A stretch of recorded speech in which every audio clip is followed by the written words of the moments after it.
Hello សួស្តីអ្នកទាំងអស់គ្នាសូមស្វាគមន៍មកកាន់ភាគទី15 16នៃរឿងព្រះទឹកកម្ដៅបៃដងបើចឹងប៉ុន្តែមុនចូលដល់សាច់រឿងកុំភ្លេចជួយ Subscribe ជួយ Like ជួយ Share និង Comment លេខជាមួយម្នាក់មួយផងណាអរគុណច្រើនខ្លាំងមែនតើในរងចាំមានពីមួយភាគទៅមួយភាគអញ្ចឹងកុំឲ្យខាត់ពេលចូលយើងទៅទស្សនាសាច់រឿងបើចឹងទៅដល់ស្អែកព្រឹកឡើងពួកគេក៏មកញ៉ាំអាហារពេលព្រឹកជាមួយគ្នាឆ្លៀតពេលដែរប្រធានឈិននៅមិនទាន់មកដល់ស៊ីគាត់មកយើងក៏លួចប្រាប់អ៊ីសិនទៅតែតងជាមួយនឹងបងស្រីឈិនបានដឹងរឿងរបស់ពួកគេអស់ហើយស្រាប់តែអ៊ីសិនគេថាអត់អីទេអញ្ចឹងតើគេជាអ្នកដោះស្រាយមិនបានសួរនាំតើគេដោះស្រាយមិនទេស្រាប់តែប្រធានឈិនជាមួយលេខារបស់គាត់នឹងក៏បានមកដល់ដាក់គូនគួយមិនទាន់បានក្តៅក្អីផងស្រាប់តែអ៊ីសិនប្រាប់ទៅកាន់ពួកគេទាំងពីរនេះឲ្យត្រឡប់ទៅវិញមុនទៅចំណាយខ្លួនជាមួយនឹងស៊ីគាត់មិនទាន់ត្រឡប់ទៅវិញទេស្អីគេអញ្ចេះស៊ីគួងរបស់យើងក៏មិនទាន់ដឹងរឿងដូចគ្នាដែរពួកគេក៏សួរពីមូលហេតុគឺដោយសារតែគេទំតដឹងពីលេខារបស់ប្រធានឈិនថាស៊ីគួងនឹងខ្លាចយន្តហោះអញ្ចឹងហើយគេនឹងជិះរថភ្លើងត្រឡប់ទៅវិញជាមួយស៊ីគួងតែពីរនេះទាំងប្រធានឈិនទាំងលេខារបស់គាត់នឹងក៏សោយមិនបាននិយាយអីតទៀតទេព្រោះដឹងថាប្រធានលេនកំពុងតែបង្ហាញពីការយកចិត្តទុកដាក់របស់ខ្លួនចំពោះស៊ីគួងហើយស៊ីគួងរបស់យើងមានអីទៀតអៀនខ្មាស់ពួកគេទាំងពីរនេះនឹងឯងហើយចាញ់មកប្រធានឈិនបញ្ជាក់ទៀតណាថាប្រកាសហើយចង់ជីរថភ្លើងត្រឡប់ទៅវិញព្រោះថាចំណាយពេលជិត10ម៉ោងឯណោះ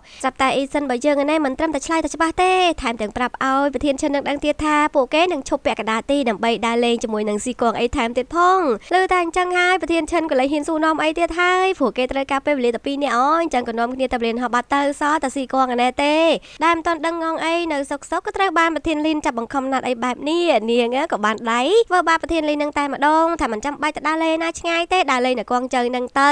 ហើយប្រធានលេនមានទូរទស្សន៍ជួយកាន់កាបូបកាន់អីវ៉ាន់ឲ្យនាងទៅរកកន្លែងសប្បាយឲ្យនាងទៀតណានិយាយទៅដាក់លក្ខខណ្ឌគ្រប់យ៉ាងដើម្បីស្ទងជំងឺចិត្តដែលគេហ៊ានបើកចំហចំពោះអ្នកដទៃអញ្ចឹងហើយស្រាប់តែអ៊ីសិនក៏យល់ព្រមតាមលក្ខខណ្ឌនាងគ្រប់យ៉ាងតែម្ដងថែមទាំងហ្វ្រីការថតរូបឲ្យទៀតស៊ីគងរបស់យើងលឺឲ្យឡើងអស់សណោយរួចក៏បបួលអ៊ីសិនទៅរកទិញស្រោមទូរស័ព្ទសិនដល់ពេលទៅដល់ស៊ីគងរបស់យើងក៏រើសបានឡើងច្រើនម៉ូដជាពិសេសគឺអាពណ៌សរោមស្មើនេះអ៊ីសិនគេឃើញអញ្ចឹងក៏ទៅរើសមួយដែរយកអាស្តៀងគ្នាគ្រាន់តែស្មើពណ៌ខុសគ្នាអញ្ចឹងណាហើយឲ្យស៊ីគងរបស់យើងចេញលុយទេទៅគេជាអ្នកចាញ់តាមផ្លូវចេញមកវិញហ្នឹងគេក៏ទៅលេអាស្រោមទូរស័ព្ទគេដែលមានរូបស្វាទូចហ្នឹងស៊ីគងឃើញអញ្ចឹងក៏សួរគេបញ្ជាថាប្រធានលេនប៉ាជាប្រើស្រោមទូរស័ព្ទមួយហ្នឹងដោយសារតែវាខ្ជិះខ្ជូតពេកមិនស័ក្តិសមជាមួយនឹងអ៊ីសិនហ្នឹងទេអ៊ីសិនរបស់យើងក៏ប្រាប់តែគេប្រើតែនៅកងជើនេះតែប៉ុណ្ណោះធ្វើឲ្យស៊ីគងរបស់យើងនេះធូរចិត្តមកវិញរួចគេក៏ទៅបំពេញតួនាទីធ្វើជាកាយសួរស៊ីគងរបស់យើងទៅចង់ទៅទីណាខ្លះរៀបរាប់ទីកន្លែងជាច្រើនដែលគេបានទៅសើចស្វែងរកមកហ្នឹងដល់ចុងក្រោយស៊ីគងរបស់យើងបែរជារើសកន្លែងទៅខ្លួនឯងដែលនោះគឺជាសួនច្បារ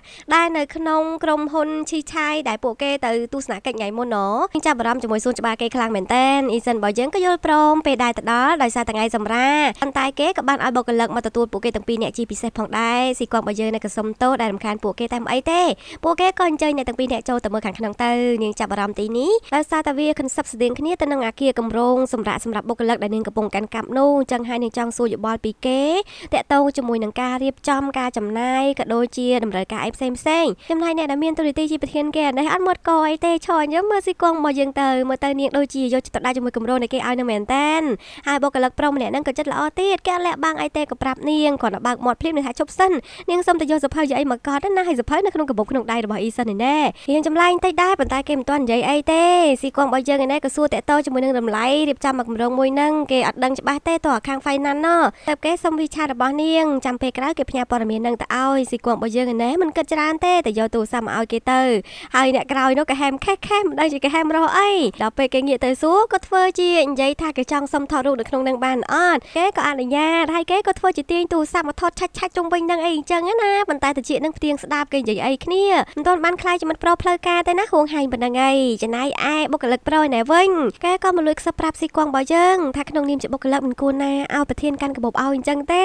មករួមការងារគេក្រោយនោះចង់ទៅរត់ត្បូងយ៉ាងទេមែនតើដែលគេបែរជានិយាយពាក្យនឹងចាញ់មកហើយស៊ីគងរបស់យើងឯនេះមិនដឹងប្រាប់ថាម៉េចទេក៏ទៅកុហកថាមកពីគម្រោងមួយនេះនាងជាអ្នកកាន់អញ្ចឹងហើយនៅក្រុមហ៊ុនរបស់នេះគេមានច្បាប់ផ្ដល់អាទិភាពឲ្យអ្នកកាន់គម្រោងអីអញ្ចឹងណាគេមិនសូវប្រកាន់ច្រើនទេហើយបរិមម្នាក់ហ្នឹងក៏ជឿស្ដោកអត់មានសង្ស័យអីសោះហើយជូអ្នកទាំងពីរអ្នកឡើងតាក់ស៊ីអីរួចតើមិត្តភក្តិគេស្រីនឹងស្ដីឲ្យថាមើលប៉ុណ្ណឹងហើយមើលមិនយល់ទៀតអីថាពួកគេទាំងពីរអ្នកមានតំណែងលើពីធម្មតាប៉ុន្តែបុគ្គលិកប្រុសហ្នឹងគេមិនគិតអញ្ចឹងទេសូម្បីតែប្រធានរបស់គេក៏ធ្លាប់កាន់កាបូបឲ្យគេដែរអញ្ចឹងហើយគេគិតថាពេលសម្ដីស៊ីគាត់ប្រាប់គេមុនហ្នឹងគឺជាការពិតណាធ្វើឲ្យម្នាក់ស្រីនឹងគេហួសចិត្តរកពីអីនិយាយលេងចាញ់ហីច្រៃលើឡាននេះវិញអ៊ីសិនគេក៏ថាទៅតាមពិតអារឿងអីទាំងអស់ហ្នឹងដែលស៊ីគងសួរគេនោះហើយសួរខ្លួនក៏បានដែរបើសិនជានាងមានចង្អុលអីនោះតាមពិតទៅមិនចាំបាច់លំបាកដល់នាងត្រូវមកផ្ទាល់អីអញ្ចឹងណាស៊ីគងបើយើងថាអត់ទេដោយសារនាងចង់យល់ដឹងតែខ្លួនឯងគេមិនដឹងទេពេលដែលនាងទៅនិយាយជាមួយគេអីហ្នឹងនាងអត់យល់អារឿងទាំងអស់ហ្នឹងទៅវាពិបាកដល់ពេលអញ្ចឹងអ៊ីសិនគេក៏មិនតវ៉ាអីដែរបកមកនិយាយរឿងតាណាកសាន ពួកគេទាំងពីរនាក់វិញឥឡូវនាងចង់ទៅណាក៏ទៅរៀបរាប់ទីកន្លែងនោះមកសាឡើងវិញទៀតណាតែចុះឡ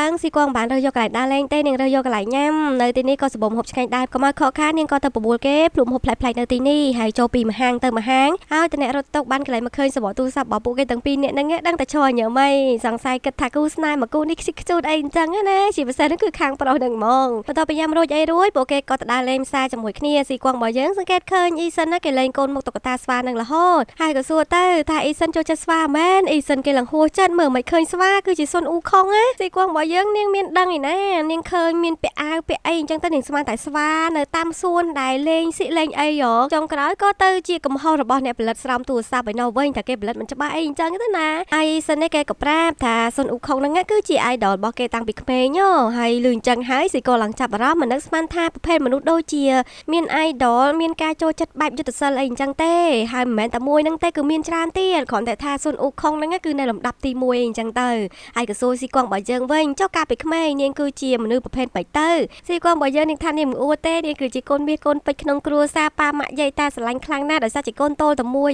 តែពេលខ្លះនាងក៏ឈួតឡប់អីដែរដូចជាទៅយំមនាលដីទៅធាក់ផុកអីអញ្ចឹងទៅនាងចូលចិត្តធ្វើអីប្លែកអញ្ចឹងតែមិនគេថាគេមិនអួតទេណាគេដៀលផងគេទៅសើខ្លួនឯងផងហើយនិយាយចុះនិយាយឡើងស៊ីគួងរបស់យើងក៏នឹកឃើញថាពួកគេភ្លេចទៅញ៉ាំអាហារពិសេសនៅកងជើនឹងមកមុខទៀតតែឥឡូវយប់បែបហ្នឹងតែអីសិនគេទៅមើលម៉ោងទៅប្រហែលជានៅបើកទេពួកគេក៏ប្រញាប់រត់ត្រឡប់ទៅវិញបានញ៉ាំឆ្អែតហើយត្រឡប់មកសម្រាប់ដើម្បីត្រៀមខ្លួនត្រឡប់ទៅស៊ូជើនៅថ្ងៃស្អែកចាប៉ុន្តែពេលព្រឹកហ្នឹងស៊ីគួងរបស់យើងនាងអត់ចូលទៅញ៉ាំអីទេដោយសារយប់ហ្នឹងញ៉ាំឆ្អែតហើយចឹងហើយក៏លាគ្នាចាំជួបពេលថ្ងៃតែម្ដងហើយគេក៏បាយគ្នាអញ្ចឹងទៅណាជួបគ្នាថ្ងៃស្អែកតែកុំឲ្យមើលមុខម្នាក់ឲ្យសល់ឡើងរីប្រព្រឹមដោយផ្កាត្រូវទឹកអញ្ចឹងហើយតិចថាលាគ្នាហើយបាយគ្នាធំនឹងចោះហើយនៅខាងក្នុងក៏ឈរញឹមផ្អែកទ្វារនឹងទៅចំណែកនៅខាងក្រៅនេះមិនទាន់ទៅណាទេឈរមើលមាត់ទ្វារញឹមអញ្ចឹងទៅណាហើយតែគេមានក្តីសោកទាំងហើយមិនទាន់ដាច់ចិត្តទៅភ្លាមហើយពេលដែលគេមកដល់បន្ទប់វិញរៀងខ្លួនហ្នឹងអេសិនគេសាត់តែឆានមកប្រាប់ថាស្អែកគេមានរបស់សប្រៃនាងស៊ីគួងទៅចាប់ផ្ដើមតរនឹកមើលតែគេសប្រៃអីគេគ្រាន់តែគិតហ្នឹងក៏រំភើបចិត្តដែរចង់ដឹងថាគេមានអីភ្ញាក់ផ្អើលនាងអញ្ចឹងណាដល់ស្អែកឡើងជួបគ្នាមានឯណារបស់ដែលគេសប្រៃនាងហ្នឹងគឺជាអាហារពេលព្រឹកដែលនាងបានមកញ៉ាំនឹងហើយគេបានខ្ចប់មួយចំនួនទុកឲ្យនាងញ៉ាំនៅព្រានហោប៉ុន្តែនៅព្រានហោគេមានរបស់ញ៉ាំហើយរបស់គេនេះគឺរៀងពិសេសបន្តិចអនុញ្ញាតឲ្យនាងបើកញ៉ាំតែពេលណាដែលនាងភ័យទេដំបូងឡើយវារៀងសាមញ្ញតែដល់ពេលអ៊ីសិនគេកំណត់លក្ខខណ្ឌអញ្ចឹងទៅធ្វើឲ្យស៊ីគួងរបស់យើងចង់ដឹងខ្លាំងមែនតើតែក្នុងមកប្រអប់នឹងមានអីណាប៉ុន្តែចៃដន្យអីថ្ងៃហ្នឹងយន្តហោះជិះឡើងស្រួលហ្មងណាអត់មានអន្លែអត់មានធ្វើទុកអីសោះឡើងស៊ីគួងរបស់យើងគិតថាប្រហែលមិនបានញ៉ាំទេមើលទៅគ្រាន់តែគិតមិនទាន់ផុតពីមាត់ផងស្រាប់តែយន្តហោះនឹងអន្លែស៊ីគួងរបស់យើងនេះក៏ភ័យសវេសវាចាប់អាប្រកាន់ដៃនឹងមិនចាំប្រកាន់ដៃបាយជាចាំដៃរបស់អ៊ីសិននឹងទៅវិញមានអីទាំងពីរអ្នកក៏រឹងខ្លួនស្ដោកអញ្ចឹងទៅលើកទី1ដែលកាន់ដៃគ្នាអញ្ចឹងគេរៀងអៀនគ្នាបន្តិចគ្រាន់តែយន្តហោះត្រឡប់មកធម្មតាវិញស៊ីគួងក៏បញ្ញាបលែងដៃគេហើយតែប៉ុណ្ណេះហើយនាងអាចបើកប្រអប់អាហារញ៉ាំបានហើយត្រូវអត់គាត់ណាពួកគេក៏ទៅបើកយកមកញ៉ាំជាមួយគ្នាទៅប៉ុន្តែនាងអត់មានឱកាសបានបើកវាទាំងអស់ទេព្រោះថាចោះចតហើយនៅសល់អាហារជាច្រើនទៀតដែលមិនទាន់បានបើកស៊ីគួងរបស់យើងចាប់អារម្មណ៍ចង់យកអាហារនឹងប៉ុន្តែគេអត់និយាយតាមត្រង់ឯណានាងធ្វើជានិយាយថាយន្តហោះជិះលើកនឹងមិន smooth ម៉ែអ៊ីសិននេះគេយល់អញ្ចឹងហើយគេក៏ឲ្យអាហារនឹងទៅឲ្យនាងទាំងអស់ទៅយកទៅញ៉ាំជាមួយនឹងមិត្តភ័ក្តិស៊ីគួងនេះក៏ចាប់កំហុសមករំពៃថាម៉េចគេចង់យកចិត្តមិត្តភ័ក្តិរបស់នាងមែនអ៊ីសិននេះគេមិនបដិសេធទេថាប្រកាសហើយក៏សើចទាំងពីរនាក់អញ្ចឹងទៅហើយពួកគេគឺចូលនៅពលានហោះសៀងហៃត្រូវធ្វើដំណើរមកតង់ទៀតតាមឡានទៅស៊ូជើដោយសារស៊ូជើមានពលានហោះទេទៅស៊ីគួងរបស់យើងចង់ឆ្លៀតឱកាសទៅវត្តដែលនាងបួងសួងថ្ងៃមុនហើយអ៊ីសិនគេសួរតើទៅធ្វើអីស៊ីគួងរបស់យើងប្រាប់ទេតែគេក៏យល់ព្រមទៅនឹងឯងពេលដែលទៅដល់ក៏មកឲ្យអ៊ីសិនចូលទៅទៀតឲ្យលោកប្រធាននេះដែលយាមវលីនៅមុខនឹងទៅឲ្យដូចដឹងអញ្ចឹងអ៊ីសិនគេស្របតាមនាងគ្រប់យ៉ាងនឹងឯងទៅណាទេហើយស៊ីគួងរបស់យើងមិនចង់ឲ្យគេមកដោយសារនាងមកបួងសួងពីគេនឹងឯងដោយសារថ្ងៃមុននាងបួងសួងសុំឲ្យគេបាត់ខ្លួនស្រាប់តែគេមានគ្រោះថ្នាក់អញ្ចឹងហើយថ្ងៃនេះនាងមកដកពាក្យវិញដោយសារតែវាស័ក្តិសិទ្ធិពេកដល់មកជាសុំពរវិញឲ្យគេនឹងមានសុខភាពមានសំណាងល្អសុខភាពល្អអីអញ្ចឹងទៅណាហើយសុំឲ្យមនុស្សជុំវិញខ្លួននាងទាំងអស់សុខសប្បាយទាំងអស់គ្នាតែម្ដងសុំរួចហ្នឹងចៃមកដល់សិនគេសួរហ្មងថាមុននេះបួងសួងអីគេហើយស៊ីគួងមកយើងថាប្រាប់មិនស័ក្តិសិទ្ធិគេមិនឲ្យប្រាប់ទេចុះតើគេសុំសួរមួយបានអត់ថានៅក្នុងការបួងសួងរបស់នាងនេះមានគេដែរទេលើសំណួរមួយនេះហើយស៊ីគួងគេឆ្លើយមិនចេញទេអឹមអៀនគ្រាន់តែមើលមុខរបស់នាងនេះគេក៏ដឹងហើយថាមានគេក្នុងនឹងនោះដល់ទៅលើថាគេពិតជាមានវត្តមាននៅក្នុងការបួងសួងចេញពីមាត់របស់ស៊ីគួងទៀតនោះធ្វើឲ្យអ្នកកំឡោះរបស់យើងនេះញ៉ាំផ្កាតកូនជាប់មាត់រហូតនឹងឯងទោះគេប្រើតែឲ្យហៅតាស៊ីនេះក៏សប្បាយចិត្តដែរក្រែមកធនាគារ Fire បន្តិចក្រុមវិនិយោគទុនគេកំពុងតែជុំគ្នាមើលព័ត៌មានដែលនិយាយពីក្រុមហ៊ុនដែលគ្រីបានសិក្សាវិនិយោគទុនកាលពីថ្ងៃមុនប៉ុន្តែត្រូវបានចងស៊ូលើកឡើងពីចំណុចមិនល្អឥឡូវក្រុមហ៊ុននឹងកំពុងតែធ្លាក់ចុះ ហើយដោយសារគេរកឃើញពីការក្លែងបន្លំឯកសារជាមួយនឹងក្រុមហ៊ុននៅបរទេសដែលជាបុតសម្ព័ន្ធរបស់គេហ្នឹងសំណាងល្អដែលពួកគេបានវិនិយោគទុនដូច្នេះហើយប្រធានសង្ឃក៏ផ្ដល់ការសរសើរទៅកាន់ជងស៊ូដែលបានជួយរំលឹកពួកគេណាហើយអ្នកដែលមិនសប្បាយចិត្តជាងគេគឺជាគ្រីសនឹងឯងដោយសារនាងគឺជាអ្នកលើកឡើងពីក្រុមហ៊ុនមួយហ្នឹងចឹងហើយមិត្តភក្តិគេក៏មកលួងលោមអីអញ្ចឹងទៅខ្លាចថាមិត្តភក្តិហ្នឹងមិនសប្បាយចិត្តតែខឹងជងស៊ូអីអញ្ចឹងណាតែគ្រីសហ្នឹងមិនទទួលយកការលើកទឹកចិត្តរបស់មិត្តភក្តិនាងទេក៏ដើរចេញពីបន្ទប់ទឹកសម្ដៅមករកជងស៊ូនឹងតែម្ដងម្នាក់ភ័យខ្លួនអស់ហើយខ្លាចតែពីរអ្នកគេហ្នឹងឆ្លុះគ្នាទេប៉ុន្តែមានឯណាតែជាមកសុំតោទៅកាន់ជងស៊ូនឹងទៅវិញដែលនាងមានគំនិតមិនល្អកាលពីមុនគេថាជងស៊ូចង់ប្រជែងជាមួយនាងអីអញ្ចឹងទៅហើយកុំតែបានគេនឹងលើកឡើងទេកុំអីពេលនេះធានាគេខាតដោយសារតែគ្រីសនឹងឯងតែជងស៊ូគេមិនហ៊ានទទួលទេដោយសារតែគ្រប់យ៉ាងគឺគេគ្រាន់តែធ្វើក្នុងនាមជាបុគ្គលិកម្នាក់ប៉ុណ្ណោះហើយអ្នកដែលសម្រេចចិត្តនៅតែជាលោកប្រធានសង្ឃណាហើយគ្រីសនឹងគេក៏ថាបើសិនជាមិនទទួលការសុំទោសទេឥឡូវទទួលការអរគុណពីគេវិញទៅអញ្ជើញគេញ៉ាំបាយជាមួយនឹងអ្នកទាំងអស់គ្ន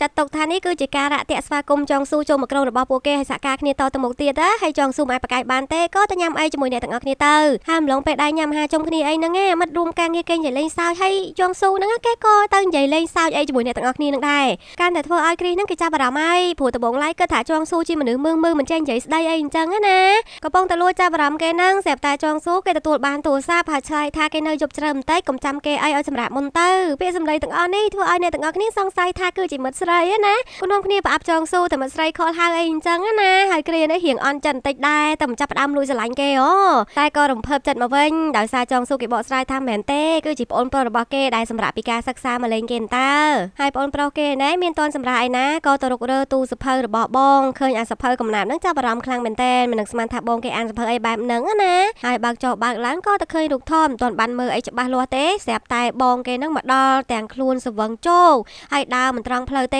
េពេលហ្នឹងក៏បន្ទោបងគេទៅបើគ្មានគេនៅនេះបានពីណាជួយមើលជួយអីមិនក៏បងគេផឹកដល់ថ្នាក់ហ្នឹងណាក៏ទៅយកទឹកយកអីឲ្យបងគេផឹកហើយចងស៊ូទៅនៅណែក៏ទៅឃើញរូបថតនោះរួចក៏និយាយថាបើសិនជានាងបានទៅសៀងហៃជាមួយគេពេលនេះនាងប្រហែលជាកំពុងតែរងចាំផ្លូវគេខទៅរកគេសួរគេពេលណាមកវិញស្ដីឲ្យគេកុំឲ្យគេមកផ្ទះយប់ជ្រៅពេកអីអញ្ចឹងទៅហើយមានអ្នកចាំសួរសុខទុក្ខគេបារម្ភពីគេអីអញ្ចឹងណាលឺពាក្យទាំងអស់ហ្នឹងហើយចងហ្វៃហ្នឹងមិនចូលទេក្រែងរងបានមកដល់សៀងហៃជាមួយគេហើយតើដល់ទៅមើលដៃដែលបងប្រុសរបស់គេស្ទាបលើរូបថតហ្នឹងទៅទើបគេដឹងថាមនុស្សស្រីដែលបងប្រុសគេសម្ដៅដល់នោះគឺជាស៊ីគួងទៅវិញទេប្រហែលជារាល់ដងគេគិតថារងជាមនុស្សស្រីដែលបងប្រុសគេស្រឡាញ់ណាពេលនេះដឹងច្បាស់ហើយមើលមនុស្សស្រីដែលចងស៊ូនៅរលឹកណែវិញពេលនេះនាងក៏បន្តធ្វើការងារធម្មតាឆ្លៀតពេលដែលតំណែក៏រៀបចំគម្រោងអាគារហ្នឹងឲ្យអ៊ីសិនឲ្យហើយដើម្បីឲ្យគេស៊ូលពីណត់និងឲ្យយោបល់មកកាន់នាងវិញឲ្យឆាប់បានអនុម័តអីអញ្ចឹងណាហើយកំពុងតែអង្គុយនិយាយគ្នាហ្នឹងប្រធានក្រុមក៏បានមកប្រាប់គេរៀបចំការប្រជុំរួចរាល់អស់ហើយទៅអ៊ីសិនហ្នឹងហៅស៊ីគួងបើអញ្ចឹងឲ្យទៅចូលរួមការប្រជុំហ្នឹងដែរដែលដើមឡើយនាងមិនត្រូវចូលរួមទេប៉ុន្តែដោយសារជួបជាមួយនឹងខាងវិស្វករខាងក្រុមកណន័យអីហ្នឹងវាពាក់ព័ន្ធជាមួយនឹងគម្រោងរបស់នាងដែរអញ្ចឹងទៅស្ដាប់ទៅកន្លែងបានប្រយោជន៍ដល់នាងខ្លះហើយនៅក្នុងការប្រជុំគេនិយាយអំពីដំណើរការសាងសង់រោងចក្រថ្មីរបស់ពួកគេនឹងឯង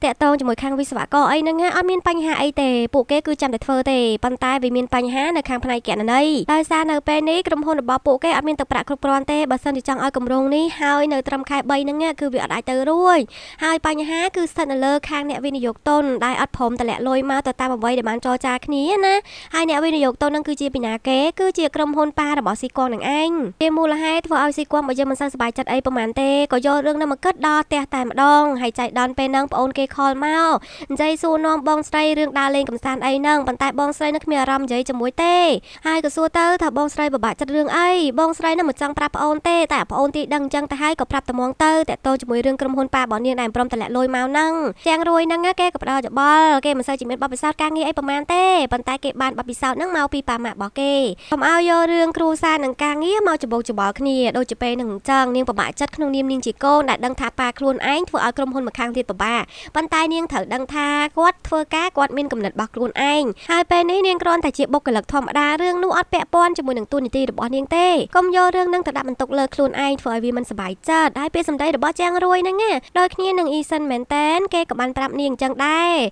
ហើយនាងមិនគិតក្នុងចិត្តទេណានាងនិយាយចេញមកធ្វើឲ្យប្អូនប្រុសរបស់គេហ្នឹងចាប់បានបដ យពីមុនហៅប្រធានលេនឥឡូវហៅអ៊ីសិនអាយ៉ាមានអីចង់ប្រាប់គេដែរឬក៏អត់ហ្នឹងតែបងស្រីនឹងចិត្តអាក្រក់ខ្លាំងណាស់មិនប្រាប់ទេបិទពីប្អូនគេប៉ុណ្ណឹងទៅណៃឲ្យជាងរួយក៏ត្រឡប់មកចូលឆាតលេងជាមួយនឹងមិត្តភក្តិរបស់គេក្នុងក្រុមដែលកំពុងសួរនាំគ្នាពីថ្ងៃវិស្សមកាលហើយគេក៏បានប្រាប់មិត្តភក្តិរបស់គេទៅថាគេនឹងទៅដើរលេងជិះស្គីនៅភ្នំព្រិលឆាំងប៉ៃដែលពាក្យសម្ដីរបស់គេមួយឃ្លានេះ ធ្វើឲ្យចងហ្វៃដែលមាននៅក្នុងក្រុមនឹងដែរនឹងចាប់អារម្មណ៍គេទៅលេងជាមួយគ្រួសារមានន័យថាបងជីដូនមួយរបស់គេនឹងក៏ទៅដូចគ្ន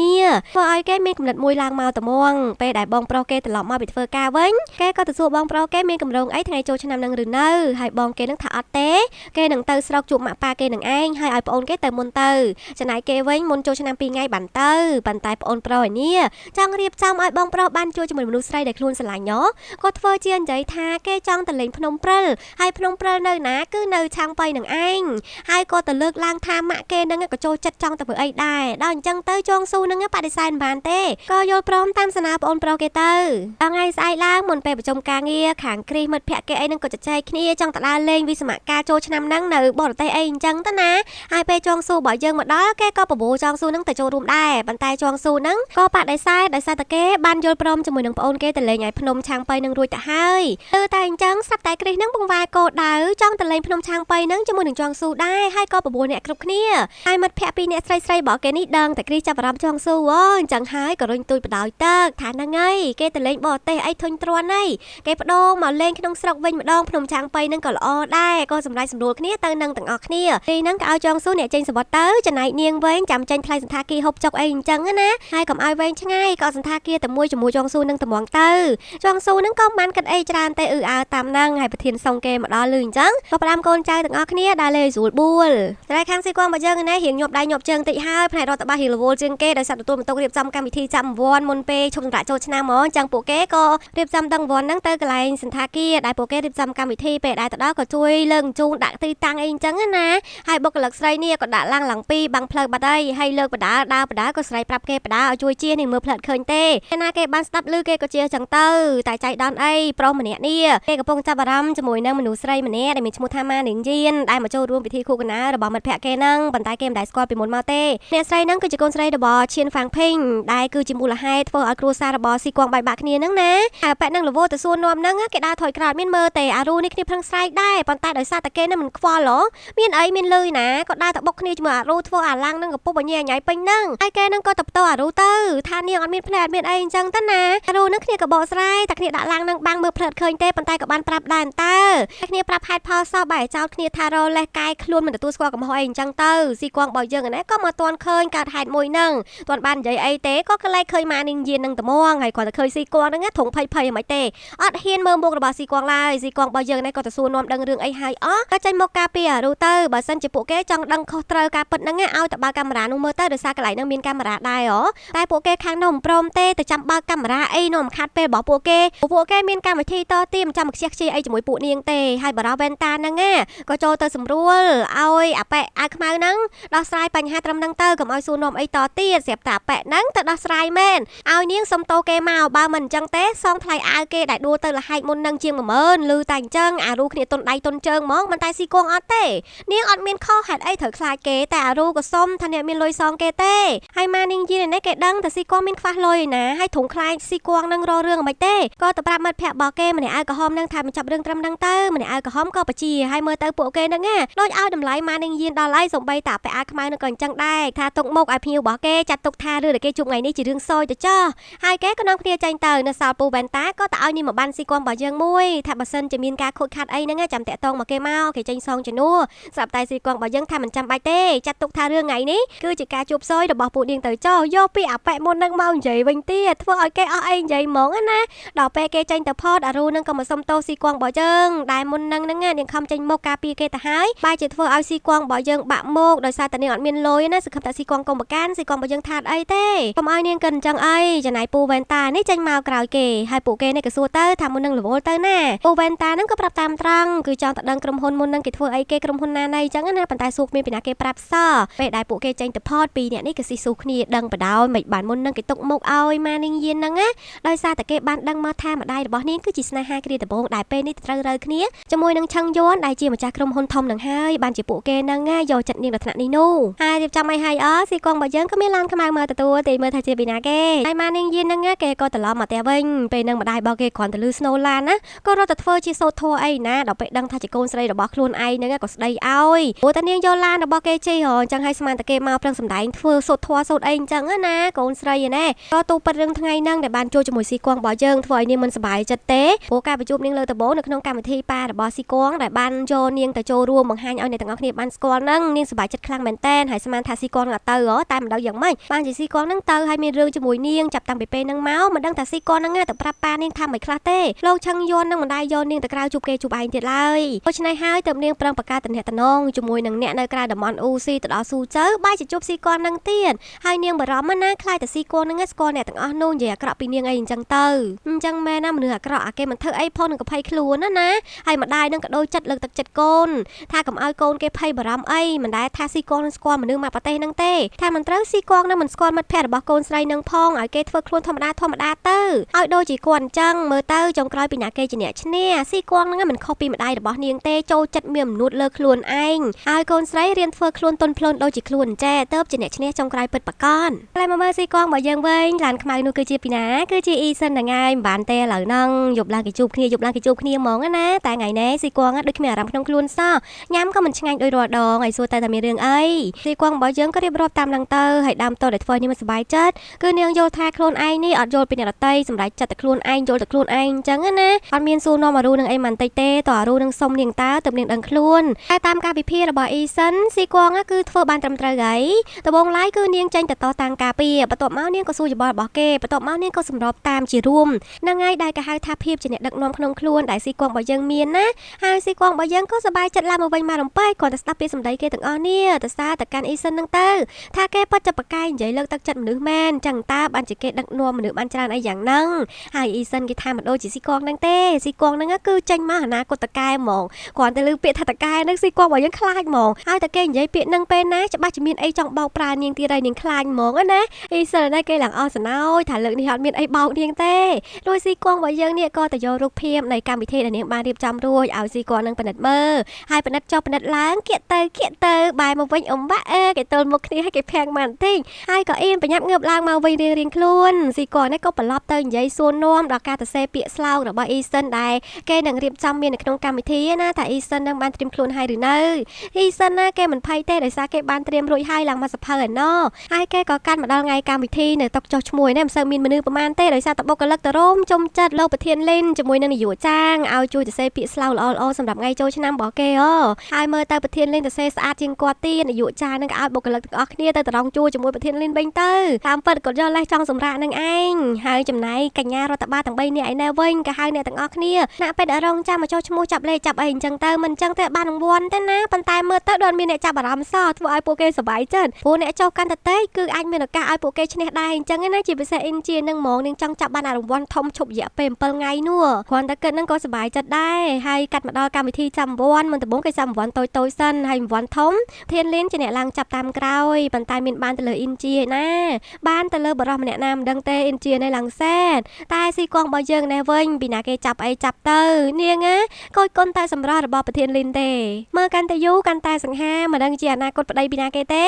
ហើយបន្ទាប់ពីចាប់កម្មវិធីគេសប្បាយចិត្តគ្រប់គ្នាអ៊ីនជាណែទឹកភ្នែកដោយសារនាងចង់បានរង្វាន់ធំមកហើយតិចថាអត់រង្វាន់ចោះបានដែរបានរង្វាន់100យួនឬហើយនឹងចង់តែសោយមិនដឹងយកធ្វើអីទេហើយស៊ីគងណែថាចាំឆ្នាំក្រោយនឹងមានឱកាសម្ដងទៀតតែឱកាសម្ដងទៀតបាន100យួនហ្នឹងនាងមិនយកទេណាទុកឲ្យស៊ីគងនឹងទៅកំពុងនិយាយសប្បាយហ្នឹងស្រាប់តែប្រធានលីណាបានមកដល់អញ្ជើញកញ្ញាទាំង3ឡើងឡានមកចាំគេជូនត្រឡប់ទៅវិញប៉ុន្តែអ៊ីនជានេះគេលះហាស់មែនតែនក៏រុញឲ្យស៊ីគងហ្នឹងទៅជាមួយប្រធានលីនទៅគេជាមួយនឹងយូហ្វាមានណាត់តែញ៉ាំអីហើយនិយាយរួយហ្នឹងក៏រត់បានមកដល់ស៊ីគងបើយើងបដិសេធអីទាន់ទេតាមពិតទៅទាំងស៊ីគងទាំងអ៊ីសិនក៏ដឹងហើយថាពួកគេល្បីចង់ទុកពេលវេលាឲ្យអ្នកទាំងពីរនាក់បង្កើតទំនាក់ទំនងអីអញ្ចឹងទៅណាពេលដែលឡើងមកដល់លើឡានអ៊ីសិនគេសួរទៅថាមានអារម្មណ៍មិនដែរស៊ីគងនេះស្មាសួរអ៊ីនជាថាអ៊ីនជាអត់អីទេគាត់ទៅនេះមិនសូវសប្បាយចិត្តបានរង្វាន់ធំហ្នឹងតែតាមពិតទៅអ៊ីសិនគេចង់សួរស៊ីគងនឹងឯងពួកអ៊ីនជាយ៉ាងណាក៏សំណាងជាងស៊ីគងនឹងដែរហើយក៏ប្រាប់ស៊ីគងនឹងទៅមានដឹងអត់ពេលដែលឡើងទៅចាប់រង្វាន់ហ្នឹ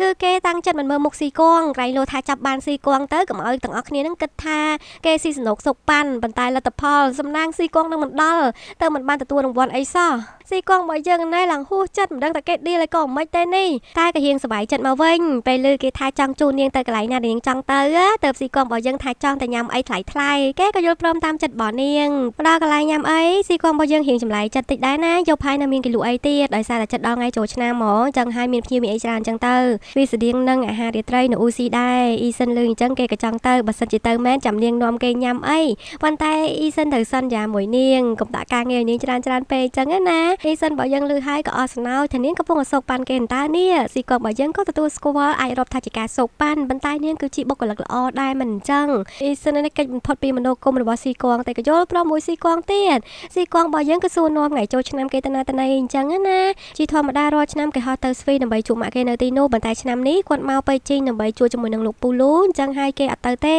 ស៊ីកងបើយើងអត់បានគិតអីច្រើនទេសួរទៅពូលូនឹងគឺជាពីណាគេអ៊ីសិននឹងក៏មិនលាក់ដែរថាគាត់គឺជាប្តីថ្មីរបស់ម៉ាក់គេហើយប៉ារបស់គេបានស្លាប់យូរណាស់មកហើយឮតែអញ្ចឹងស៊ីកងបើយើងសុំទោសហ្មងដែលនាងនិយាយដល់រឿងហ្នឹងប៉ុន្តែអ៊ីសិនគេថាអីទេវាកន្លងផុតទៅយូរហើយហើយក៏ទៅសួរនាំស៊ីកងបើយើងវិញព្រោះឮនាងប្រាប់តាទៅភ្នំឆាំងប៉ៃតើនាងចេះជិះស្គីមែនស៊ីកងបើយើងក៏ប្រាប់ទៅថាមិនចេះទេទៅតាមគេតាមឯងហ្នឹងហើយចុះអ៊ីសិននឹងចេះអត់គេមិនត្រឹមតែចេះជិះអាស្គីក្តារធម្មតាទេគេចេះជិះអាស្គីស្បែកជើងអីទៀតណស៊ីកងបើយើងនេះចំណែនគេក៏ទៅចោតគេទៅអួតខ្លួនឯងអីអញ្ចឹងទៅអ៊ីសិនថាអត់ទេគេចេះមែនក៏និយាយគ្នាលេងសើចអីសប្បាយហើយរហូតពួកគេទាំងពីរនាក់ក៏មកឈរនៅលើស្ពានមួយមើលមេឃមើលលោកខែជាមួយគ្នាស្រាប់តែអ៊ីសិនណាគេនិយាយថាឆ្នាំនេះគេសម្រេចគោលដៅរបស់គេមិនបានសម្រេចមួយហើយគោលដៅអីគេទៅស៊ីកងបើយើងចង់ដឹងតែមុននឹងប្រាប់គេក៏បានតែប្រាប់ស៊ីកងទៅថាខ្លួនគឺជាប្រភេទមនុស្សដែលចូលចិត្តធ្វើអ្វីលើសពីមាឌដូចជាការពេទូអញ្ចឹងគេរៀនផ្លោះថ្នាក់ច្រើនខ្លាំងមែនតើដោយសារគេចង់បញ្ចប់ការសិក្សាលឿន